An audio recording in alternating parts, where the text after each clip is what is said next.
আসসালামু আলাইকুম, কেমন আছেন আপনারা সবাই? আশা করি ভালো আছেন। আমিও আল্লাহর রহমতে ভালো আছি। দেখুন আজকে রান্না হচ্ছে, এটা হলো খাসির মাংস রান্না করা হচ্ছে। আজকে আমার আম্মু খাসির মাংস রান্না করতেছে।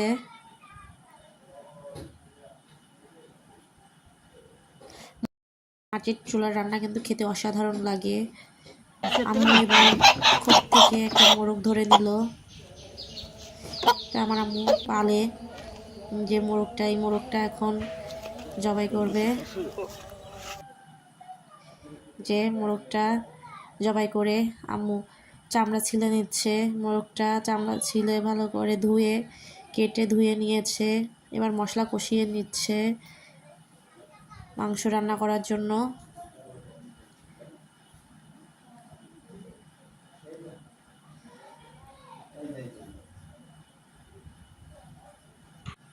ধুয়ে রাখা মুরগির মাংস মশলার মধ্যে দিয়ে দিচ্ছে। মশলার মধ্যে দিয়ে ভালো করে কষিয়ে নিবে এবং পাশের চুলায় দিয়ে দিয়েছে মাটির সাজ। আজকে আম্মু চিতই পিঠা বানাবে। নিজের পালা মুরগি খেতে কিন্তু খুবই ভালো লাগে।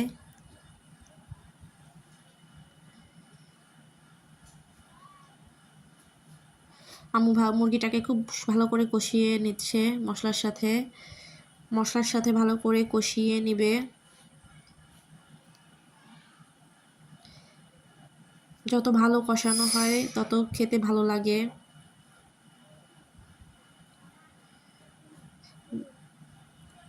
এদিকে মাংস কষানো হচ্ছে এবং অন্যদিকে আম্মু চিতই পিঠা বানানোর জন্য গোলা গুলিয়ে নিচ্ছে। চুলার সাজ দিয়ে দিয়েছে, চিতই পিঠা বানানোর সাজ। এর মধ্যে চিতই পিঠার গোলা দিয়ে দিচ্ছে।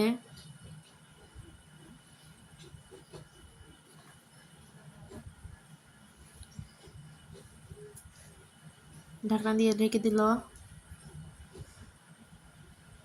ঘুরিয়ে ঘুরিয়ে ঢাকনাটা মিশিয়ে দিতে হয়। এপাশে মুরগির মাংস রান্না করা হচ্ছে।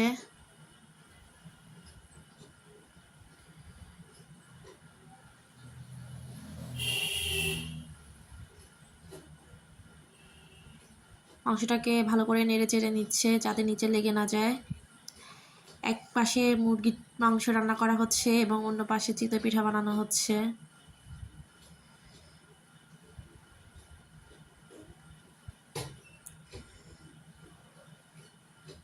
আবার ঢাকনা দিয়ে ঢেকে দিল। এবার ঢাকনা তুলে চিতই পিঠা হয়ে গিয়েছে। পিঠাগুলো এবার তুলে নিয়ে হবে। কাঁচি দিয়ে দেখেন কি সুন্দর কাঁচি দিয়ে তুলে নিচ্ছে চিতই পিঠাগুলো।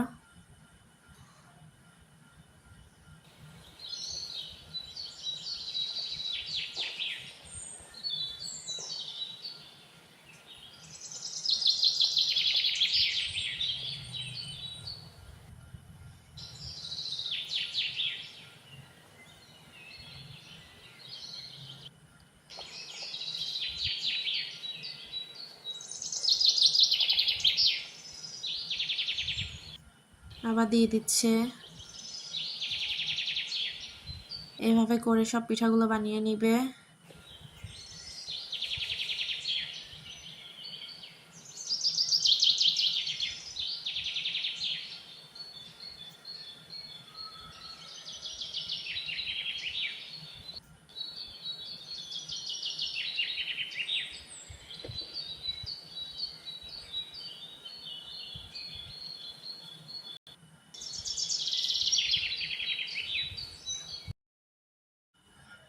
এটা হলো খাসির মাংস, মুরগির মাংস, মোরগের মাংস।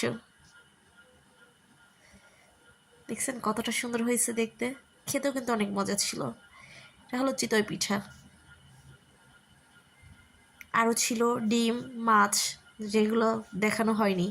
গেদুম ওর ভিডিওটা যদি তোমাকে ভালো লাগে থাকে তাহলে লাইক, কমেন্ট এবং সাবস্ক্রাইব করে আমার পাশে থেকে যাইতে পারো। একটু বরিশালের ভাষায় কথা কইলাম, কেমন হইলো কইও তো।